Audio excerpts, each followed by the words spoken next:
Hey, Phil here again with Mcallen Valley Roofing, and we're gonna get on a roof. She's having leaking everywhere, and none of the other roofers that have come by have been able to determine why. I haven't been on the roof myself yet, but I'm gonna ask God for a little help, and maybe he can tell us what's happening, why is it leaking, because even the insurance adjuster couldn't figure it out. Let's go see if we can.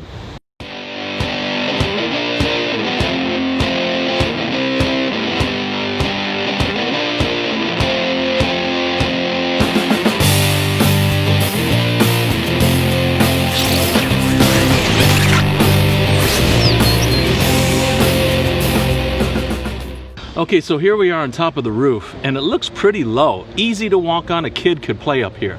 That tells me it's probably a flat roof, but I want to confirm it with my pitch gauge. So I've turned my pitch gauge on, and it's telling me, you see here? Yeah, here we go. You see that? It says 2.4.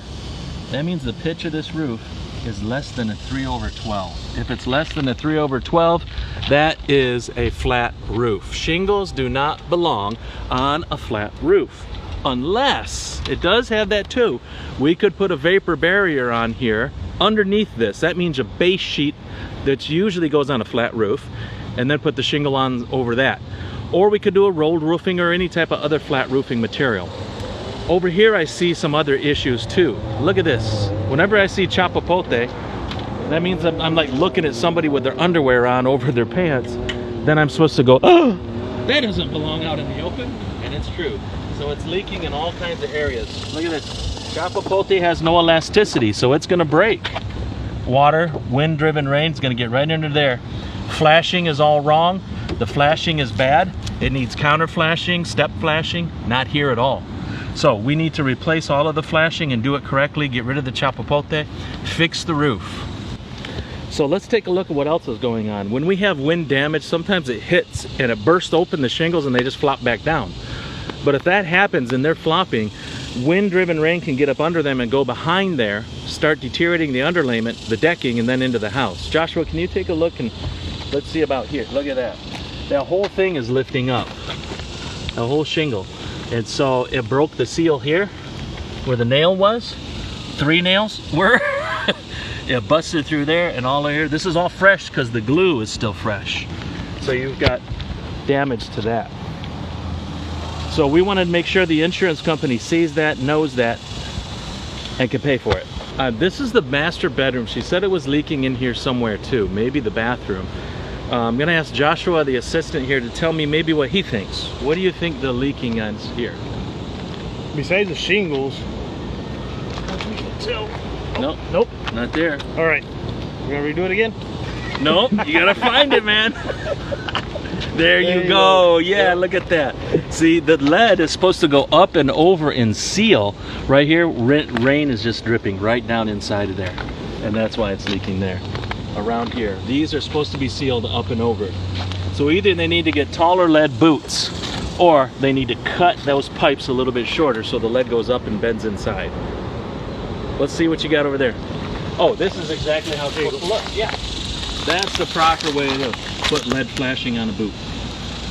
Okay, so here we have found some older flashing where they did it right way back when. The house is from like 1950s, and a prominent person built the house and lived here for a while.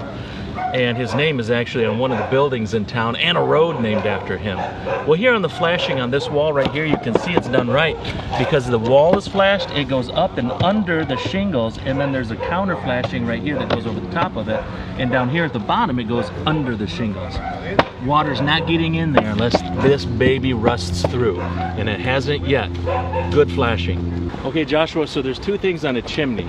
You have a chimney cap. It's like if it starts cracking on here, then we need to put a metal chimney cap that will come down over the top of this, be open right here, and then cover this.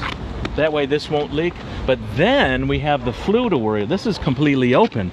So this is where Santa Claus comes in. But let's say she doesn't have milk and cookies.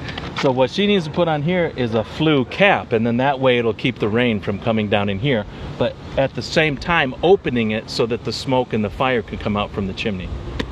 Flue cap, chimney cap. So what we discovered on this roof was a few things. One, shingles were lifting all over the place. Two, we had some pipe jacks that were not properly flashed with the lead, didn't go up and over like it was supposed to.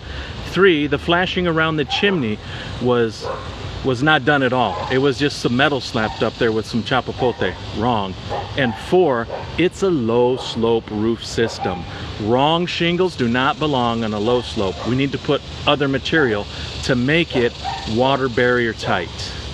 So if you've had people that come after and after and after each other and couldn't determine what was going on with your roof, call Mcallen Valley Roofing today.